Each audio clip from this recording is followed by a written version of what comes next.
ആകാശവാണി നമസ്കാരം. പ്രത്യേക വാർത്താ ബുള്ളറ്റിൻ വായിക്കുന്നത് നരേന്ദ്രമോഹൻ. സംസ്ഥാനത്ത് ഇന്ന് 5804 പേർക്ക് കോവിഡ് സ്ഥിരീകരിച്ചു. 6201 പേർ രോഗമുക്തി നേടി. 26 മരണങ്ങളും ഇന്ന് സ്ഥിരീകരിച്ചു. കഴിഞ്ഞ 24 മണിക്കൂറിനിടെ 58,221 സാമ്പിളുകളാണ് പരിശോധിച്ചത്. കോഴിക്കോട്, എറണാകുളം, തൃശൂർ ജില്ലകളിലാണ് ഇന്ന് ഏറ്റവും കൂടുതൽ രോഗബാധിതർ ഉള്ളത്. സംസ്ഥാനത്തെ ടെസ്റ്റ് പോസിറ്റിവിറ്റി നിരക്ക് 9.97%. 77,390 പേരാണ് സംസ്ഥാനത്ത് ചികിത്സയിലുള്ളത്. 4,34,000-ലധികം പേർ ഇതിനകം രോഗമുക്തി നേടി. 1,822 പേരാണ് സംസ്ഥാനത്ത് ഇതുവരെ കോവിഡ് ബാധിച്ച് മരിച്ചത്. ഇന്ന് ഏറ്റവും കൂടുതൽ രോഗബാധിതരുള്ള കോഴിക്കോട് ജില്ലയിൽ ഇന്ന് രോഗം സ്ഥിരീകരിച്ച 799 പേരിൽ 771 പേർക്ക് സമ്പർക്കത്തിലൂടെയാണ് രോഗബാധ. ഇതോടെ ജില്ലയിൽ രോഗം ബാധിച്ച് ചികിത്സയിലുള്ളവരുടെ എണ്ണം 8,734 ആയി. എറണാകുളം ജില്ലയിൽ ഇന്ന് രോഗം സ്ഥിരീകരിച്ച 756 പേരിൽ 558 പേർക്ക് സമ്പർക്കത്തിലൂടെയാണ് രോഗബാധ. ജില്ലയിൽ രോഗം ബാധിച്ച് ചികിത്സയിലുണ്ടായിരുന്ന 707 പേർ ഇന്ന് രോഗമുക്തി നേടി. നിരോധനാജ്ഞ ലംഘിച്ചതിന് സംസ്ഥാനത്ത് ഇന്ന് 11 കേസുകൾ രജിസ്റ്റർ ചെയ്തു. 7 പേർ അറസ്റ്റിലായി. മാസ്ക് ധരിക്കാത്ത 7407 സംഭവങ്ങളാണ് സംസ്ഥാനത്ത് ഇന്ന് റിപ്പോർട്ട് ചെയ്തത്. ക്വാറന്റൈൻ ലംഘിച്ചതിന് 2 കേസുകളും എടുത്തിട്ടുണ്ട്. രാജ്യത്ത് കോവിഡ് ചികിത്സയിൽ കഴിയുന്നത് 4,84,000-ഓളം രോഗികൾ മാത്രം. 81 ലക്ഷത്തിലേറെ പേർ രോഗമുക്തി നേടി. 93% കോവിഡ് മുക്തി നിരക്ക്. കഴിഞ്ഞ ദിവസം 44,874 പേർക്ക് കൂടി രോഗം സ്ഥിരീകരിച്ചതോടെ രാജ്യത്ത് കോവിഡ് ബാധിച്ചവരുടെ എണ്ണം 87 ലക്ഷം പിന്നിട്ടു. 1,28,000-ലേറെ പേർ ഇന്ത്യയിൽ കോവിഡ് ബാധിച്ച് മരിച്ചിട്ടുണ്ട്. 1.47% മരണനിരക്ക്. ലോകത്ത് ഇതിനകം കോവിഡ് ബാധിച്ചവരുടെ എണ്ണം 5,31 ലക്ഷം പിന്നിട്ടു. 1,46 ലക്ഷത്തോളം പേരാണ് നിലവിൽ ചികിത്സയിലുള്ളത്. 13 ലക്ഷത്തിന് മുകളിലാണ് മരണസംഖ്യ. പ്രതിദിന രോഗബാധിതരുടെ എണ്ണം കുതിച്ചുയരുന്ന അമേരിക്കയിൽ 39 ലക്ഷത്തോളം പേർ ചികിത്സയിലുണ്ട്. ജമ്മുകശ്മീരിൽ വെടിനിർത്തൽ കരാർ ലംഘിച്ച് പാകിസ്ഥാൻ നടത്തിയ ആക്രമണത്തിൽ 3 സൈനികർക്കും ഒരു BSF ജവാനും വീരമൃത്യു. 3 ഗ്രാമവാസികളും പാക് ആക്രമണത്തിൽ കൊല്ലപ്പെട്ടു. ഇന്ത്യൻ സേന ശക്തമായി തിരിച്ചടിച്ചു. 7ഓളം പാക് സൈനികർ കൊല്ലപ്പെട്ടതായും 12ഓളം പേർക്ക് പരിക്കേറ്റതുമായാണ് റിപ്പോർട്ട്. മേഖലയിൽ ശക്തമായ ആക്രമണം തുടരുകയാണ്. ബരാമുള്ള ജില്ലയിലെ ധവാർ മേഖലയിലാണ് ഏകപക്ഷീയമായി പാകിസ്ഥാൻ ഷെല്ലാക്രമണം നടത്തിയത്. തിന്മയുടെ മേൽ നന്മയുടെ വിജയം കൈവരിച്ചതിന്റെ സ്മരണ പുതുക്കി നാളെ ദീപാവലി. ദീപം തെളിയിച്ചും മധുരം വിളമ്പിയും പടക്കം പൊട്ടിച്ചും രാജ്യമൊട്ടാകെ ദീപാവലി ആഘോഷിക്കുകയാണ്. ഒരു റിപ്പോർട്ട്. കോവിഡ് നിയന്ത്രണങ്ങൾക്കിടെയാണ് ഇക്കുറി ദീപാവലിയുടെ കടന്നുവരവ്. ആഘോഷങ്ങൾ വീടുകൾക്കുള്ളിലേക്ക് ഒതുക്കിയുള്ള ദീപാവലിയായതിനാൽ വിപണിയിൽ സാധാരണയുള്ളത്ര ഉണർവ് ഇത്തവണ പ്രകടമാകുന്നില്ല. എന്നാൽ ഓൺലൈൻ വിപണിക്ക് ദീപാവലി വലിയ തോതിലുള്ള ഉണർവേകുന്നുണ്ട്. പടക്കങ്ങൾ പൊട്ടിക്കുന്നതിലെ അന്തരീക്ഷ മലിനീകരണ സാധ്യത കണക്കിലെടുത്ത് സംസ്ഥാന സർക്കാർ ഇക്കുറി പ്രത്യേക നിയന്ത്രണങ്ങൾ ഏർപ്പെടുത്തിയിട്ടുണ്ട്. ഇന്ന് രാത്രി 8 മണി മുതൽ 10 മണി വരെ മാത്രമേ പടക്കങ്ങൾ പൊട്ടിക്കാൻ അനുവാദമുള്ളൂ. വായുമലിനീകരണം കുറഞ്ഞ ഹരിത പടക്കങ്ങൾ മാത്രമേ വിൽക്കുവാൻ പാടുള്ളൂ എന്നും നിർദ്ദേശിച്ചിട്ടുണ്ട്. മറ്റുള്ളവയെ അപേക്ഷിച്ച് ഇവയ്ക്ക് വായുമലിനീകരണ തോത് 30% കുറവാണ്. ഡൽഹി, രാജസ്ഥാൻ, ഒഡീഷ തുടങ്ങി വായുമലിനീകരണം രൂക്ഷമായ സംസ്ഥാനങ്ങളിൽ ഇക്കുറി പടക്കം പൊട്ടിക്കുന്നത് പൂർണ്ണമായും നിരോധിച്ചിട്ടുണ്ട്. ദീപാവലി ആഘോഷങ്ങൾ രാജ്യത്ത് തുടരുമ്പോഴും കോവിഡ് മഹാമാരിക്കായുള്ള കൂടിച്ചേരലുകൾ രോഗത്തിന്റെ വ്യാപന സാധ്യത ഉയർത്തുമോ എന്ന ആശങ്ക പല കോണുകളിൽ നിന്നും ഉയരുന്നുണ്ട്. News desk, Akashvani. സൈനികർക്കുള്ള ആദരസൂചകമായി എല്ലാ ജനങ്ങളും ദീപാവലി ദിനത്തിൽ ദീപങ്ങൾ പ്രകാശിപ്പിക്കണമെന്ന് പ്രധാനമന്ത്രി നരേന്ദ്രമോദി. സൈനികരുടെ അസാമാന്യ ധൈര്യത്തോടുള്ള വാക്കുകൾക്കും ഉപരിയായ നന്ദി ഈ വിധത്തിൽ രേഖപ്പെടുത്താനാകുമെന്നും പ്രധാനമന്ത്രി ട്വിറ്ററിൽ കുറിച്ചു. ലോകമെമ്പാടുമുള്ള കേരളീയർക്ക് ഗവർണർ ആരിഫ് മുഹമ്മദ് ഖാൻ ദീപാവലി ആശംസകൾ നേർന്നു. ദീപങ്ങളുടെ ഈ ആഘോഷവേളയിൽ നമ്മുടെ വാക്കിലും പ്രവൃത്തിയിലും അറിവിന്റെയും കരുണയുടെയും ഒരുമയുടെയും ദിവ്യപ്രകാശം പ്രതിഫലിപ്പിക്കട്ടെയെന്ന് ഗവർണർ ആശംസിച്ചു. എല്ലാ മലയാളികൾക്കും മുഖ്യമന്ത്രി പിണറായി വിജയൻ ദീപാവലി ആശംസകൾ നേർന്നു. മനുഷ്യത്വത്തിന്റെ പ്രകാശനവേളയാക്കി ദീപാവലിയെ മാറ്റാൻ സാധിക്കട്ടെയെന്ന് മുഖ്യമന്ത്രി ആശംസിച്ചു. കോടിയേരി ബാലകൃഷ്ണൻ CPIM സംസ്ഥാന സെക്രട്ടറി സ്ഥാനം ഒഴിഞ്ഞു. A. വിജയരാഘവനാണ് താൽക്കാലിക ചുമതല. തുടർ ചികിത്സയ്ക്കായി അവധി അനുവദിക്കണമെന്ന ശ്രീ കോടിയേരി ബാലകൃഷ്ണന്റെ ആവശ്യം സംസ്ഥാന സെക്രട്ടേറിയറ്റ് അംഗീകരിക്കുകയായിരുന്നു.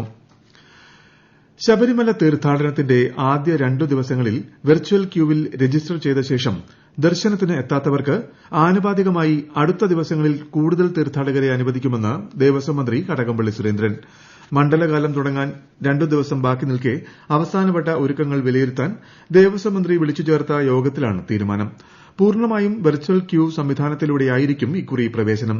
സാമൂഹ്യ അകലം പാലിച്ച് ദർശനത്തിന് തീർത്ഥാടകരെ ക്രമീകരിക്കും. തീർത്ഥാടകർ 24 മണിക്കൂറിനുള്ളിൽ നടത്തിയ കോവിഡ് നെഗറ്റീവ് സർട്ടിഫിക്കറ്റ് കയ്യിൽ കരുതണം. റെയിൽവേ സ്റ്റേഷനുകൾ, ബസ് സ്റ്റാൻഡ് തുടങ്ങി തീർത്ഥാടകരെത്തുന്ന വിവിധ കേന്ദ്രങ്ങളിൽ ആരോഗ്യവകുപ്പ് ആന്റിജൻ ടെസ്റ്റ് നടത്തുന്നതിന് സജ്ജീകരണം ഒരുക്കും. സംസ്ഥാനത്ത് തദ്ദേശ തെരഞ്ഞെടുപ്പിനുള്ള നാമനിർദ്ദേശ പത്രികാ സമർപ്പണത്തിന്റെ 2ാം ദിനമായ ഇന്ന് 119 സ്ഥാനാർത്ഥികൾ പത്രിക സമർപ്പിച്ചു. വ്യാഴം, വെള്ളി ദിവസങ്ങളിലായി ആകെ 191 പത്രികകളാണ് ലഭിച്ചിട്ടുള്ളത്. ഈ മാസം 19 വരെ പ്രവൃത്തി ദിവസങ്ങളിൽ പകൽ 11 മുതൽ 3 വരെ കോവിഡ് മാനദണ്ഡങ്ങൾ പാലിച്ച് പത്രിക സമർപ്പിക്കാം. 20-നാണ് സൂക്ഷ്മ പരിശോധന. 23 വരെ പത്രിക പിൻവലിക്കാം. അടുത്ത മാസം 8, 10, 14 തീയതികളിൽ 3 ഘട്ടങ്ങളായാണ് വോട്ടെടുപ്പ്. തദ്ദേശ സ്ഥാപന തെരഞ്ഞെടുപ്പിന് കണ്ണൂർ ജില്ലയിൽ ഒരുക്കങ്ങൾ ആവേശത്തിൽ. ആകാശവാണി കണ്ണൂർ പ്രതിനിധി കെ ഒ ശശിധരൻ തയ്യാറാക്കിയ റിപ്പോർട്ട്. തദ്ദേശ സ്വയംഭരണ സ്ഥാപന തെരഞ്ഞെടുപ്പിൽ കണ്ണൂർ ജില്ലയിൽ ആകെ 2471 പോളിംഗ് ബൂത്തുകൾ സജ്ജമാക്കും. 71 ഗ്രാമപഞ്ചായത്തുകളിലായി 2014 ബൂത്തുകളാണ് ഉണ്ടാവുക. 8 നഗരസഭകളിലായി 310 കണ്ണൂർ കോർപ്പറേഷനിൽ 147 ബൂത്തുകൾ ഒരുക്കുന്നുണ്ട്. ജില്ലയിലെ 1166 ഗ്രാമപഞ്ചായത്ത് വാർഡുകളിലേക്കും 11 ബ്ലോക്ക് പഞ്ചായത്തുകളിലായി 149 വാർഡുകളിലേക്കും ജില്ലാ പഞ്ചായത്തിലെ 24 വാർഡുകളിലേക്കുമാണ് തെരഞ്ഞെടുപ്പ് നടക്കുന്നത്. 8 നഗരസഭകളിലായി 289 വാർഡുകളിലേക്കും കണ്ണൂർ കോർപ്പറേഷനിൽ 55 വാർഡുകളിലേക്കുമാണ് തെരഞ്ഞെടുപ്പ്. അതത് വരണാധികാരികൾ പോളിംഗ് ബൂത്തുകൾ നേരിട്ട് സന്ദർശിച്ച് സൌകര്യങ്ങൾ വിലയിരുത്തണമെന്ന് ജില്ലാ കലക്ടർ നിർദ്ദേശം നൽകി. കോവിഡ് മാനദണ്ഡങ്ങളും ഹരിത പെരുമാറ്റച്ചട്ടവും പാലിച്ച് വോട്ടെടുപ്പ് സുഗമമായി നടത്താനുള്ള ക്രമീകരണങ്ങൾ ഒരുക്കാനാണ് നിർദ്ദേശം. ബൂത്തുകൾ ഭിന്നശേഷി സൌഹൃദമാക്കാൻ ആവശ്യമായ ക്രമീകരണങ്ങളും ഒരുക്കുന്നുണ്ട്. സ്വർണ്ണക്കടത്തുമായി ബന്ധപ്പെട്ട കേസിൽ എം ശിവശങ്കറിനെ ചോദ്യം ചെയ്യാൻ കസ്റ്റംസിന് അനുമതി ലഭിച്ചു.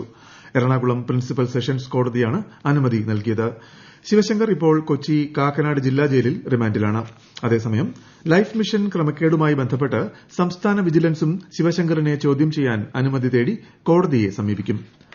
നടിയെ ആക്രമിച്ച കേസിലെ മാപ്പുസാക്ഷിയായ വിപിൻ ലാലിനെ കോടതിയിൽ മൊഴി മാറ്റാൻ ഭീഷണിപ്പെടുത്തിയതിന് Pathanapuram MLA K B Ganesh കുമാറിന്റെ ഓഫീസ് സെക്രട്ടറി പ്രദീപ് കുമാറിനെതിരെ പോലീസ് കോടതിയിൽ റിപ്പോർട്ട് സമർപ്പിച്ചു. പ്രദീപിനെതിരെ വ്യക്തമായ തെളിവുണ്ടെന്ന് അന്വേഷണ ഉദ്യോഗസ്ഥർ കാസർഗോഡ് ഹോസ്ദുർഗ് കോടതിയിൽ സമർപ്പിച്ച റിപ്പോർട്ടിൽ പറയുന്നു. പ്രദീപിനെ കസ്റ്റഡിയിലെടുത്ത് ചോദ്യം ചെയ്യുമെന്ന് പോലീസ് അറിയിച്ചു. പൊതുപ്രവർത്തകയെ അപമാനിച്ച കേസിൽ സിനിമാ താരം വിനായകന് കൽപ്പറ്റ മജിസ്ട്രേറ്റ് കോടതി ജാമ്യം അനുവദിച്ചു. പ്രോഗ്രാം ഉദ്ഘാടനത്തിന് ക്ഷണിച്ച പൊതുപ്രവർത്തകയോട് മോശം പരാമർശം നടത്തിയതായാണ് വിനായകനെതിരായ കേസ്. കോവിഡ് കാലത്ത് പ്രമേഹ രോഗികൾ ഏറെ ശ്രദ്ധിക്കണമെന്ന് ആരോഗ്യമന്ത്രി കെ കെ ശൈലജ. ലോക പ്രമേഹ ദിനം നാളെ കടന്നുവരാനിരിക്കെയാണ് ഈ ഓർമ്മപ്പെടുത്തൽ. പ്രമേഹ രോഗ നിയന്ത്രണത്തിൽ നഴ്സുമാരുടെ പ്രാധാന്യം ഓർമ്മിപ്പിച്ചുകൊണ്ട് നഴ്സുമാർക്ക് മാറ്റം സൃഷ്ടിക്കാൻ കഴിയും എന്നതാണ് ഈ വർഷത്തെ പ്രമേഹ ദിന സന്ദേശം. പ്രമേഹമുള്ളവർക്ക് കോവിഡ് ബാധയുണ്ടായാൽ രക്തത്തിലെ ഗ്ലൂക്കോസിന്റെ അളവിൽ വ്യതിയാനമുണ്ടാകുന്നതുകൊണ്ട് പ്രമേഹ രോഗത്തിന്റെ സങ്കീർണതകൾ വർദ്ധിക്കാൻ സാധ്യതയുള്ളതിനാലാണ് പ്രത്യേക ജാഗ്രത ആവശ്യമായിത്തീരുന്നത്. ഇൻഫർമേഷൻ പബ്ലിക് റിലേഷൻസ് വകുപ്പിന് കീഴിലുള്ള ഡിജിറ്റൽ ആർക്കൈവ്സ് വിപുലീകരണത്തിന്റെ ഭാഗമായി സംസ്ഥാന ചരിത്രം, സംസ്കാരം എന്നിവയുമായി ബന്ധപ്പെട്ട അപൂർവ ദൃശ്യങ്ങൾ ശേഖരിക്കുന്നു. കേരളത്തിന്റെ വികാസ പരിണാമവുമായി ബന്ധപ്പെട്ട അപൂർവവും അമൂല്യവുമായ ദൃശ്യങ്ങൾ കൈവശമുള്ളവർ ഇതു സംബന്ധിച്ച വിശദാംശങ്ങൾ നവംബർ 25-നകം ഇൻഫർമേഷൻ പബ്ലിക് റിലേഷൻസ് വകുപ്പ് ഡയറക്ടറെ രേഖാമൂലം അറിയിക്കണം. കൈവശമുള്ള ദൃശ്യങ്ങൾ ഏത് ഫോർമാറ്റിലാണെന്നുള്ള വിവരവും അപേക്ഷയിൽ ഉണ്ടാകണം. ശിശുദിനത്തിൽ ഭിന്നശേഷിക്കാരായ കുട്ടികൾക്ക് സർഗ്ഗാത്മകതയുടെ അവസരമൊരുക്കി സമഗ്ര ശിക്ഷ കേരളം. ഇതുവരെ കണ്ടിട്ടില്ലാത്ത കുരുന്നുകളുമായി സൌഹൃദത്തിന്റെ കൈ കോർത്തുപിടിക്കാൻ ജാലകങ്ങൾക്കപ്പുറം എന്ന പേരിലാണ് ഓൺലൈൻ കലാപരിപാടി നടത്തുക. വ്യത്യസ്ത ജില്ലകളിലെ 1,00,000-ഓളം കുട്ടികൾ ഓൺലൈനായി പരിപാടിയിൽ പങ്കെടുക്കും. പ്രകൃതിവാതകത്തിൽ പ്രവർത്തിക്കുന്ന സംസ്ഥാനത്തെ ആദ്യത്തെ സ്മാർട്ട് ബസ് കൊച്ചിയിൽ സർവീസ് ആരംഭിച്ചു. വൈറ്റില റൂട്ടിലാണ് ആദ്യ സർവീസ് തുടങ്ങിയത്. വൈറ്റില ഹബ്ബിൽ നടന്ന ചടങ്ങിൽ കേരള മെട്രോപൊളിറ്റൻ ട്രാൻസ്പോർട്ട് അതോറിറ്റിയുടെ സിഇഒ ജാഫർ മാലിക് ആദ്യ യാത്ര ഫ്ളാഗ് ഓഫ് ചെയ്തു. കോവിഡിന് ശേഷമുള്ള ആദ്യ രാജ്യാന്തര പര്യടനത്തിനായി വിരാട് കോഹ്ലിയുടെ നേതൃത്വത്തിലുള്ള ഇന്ത്യൻ ക്രിക്കറ്റ് ടീം ഓസ്ട്രേലിയയിലെത്തി. 3 ട്വന്റി മത്സരങ്ങളും 3 ഏകദിനങ്ങളും 4 ടെസ്റ്റ് മത്സരങ്ങളുമാണ് ഓസ്ട്രേലിയൻ പര്യടനത്തിൽ ഉൾപ്പെടുത്തിയിട്ടുള്ളത്. ആദ്യ ട്വന്റി മത്സരം ഈ മാസം 27-നാണ് നടക്കുക. 14 ദിവസത്തെ ക്വാറന്റൈനൊപ്പം പരിശീലനവും തുടരാനുള്ള സംവിധാനം ഇവിടെ ഏർപ്പെടുത്തിയിട്ടുണ്ട്. പ്രത്യേക വാർത്താ ബുള്ളറ്റിൻ കഴിഞ്ഞു. അടുത്ത വാർത്താ പ്രക്ഷേപണം നാളെ രാവിലെ 6:45-ന്.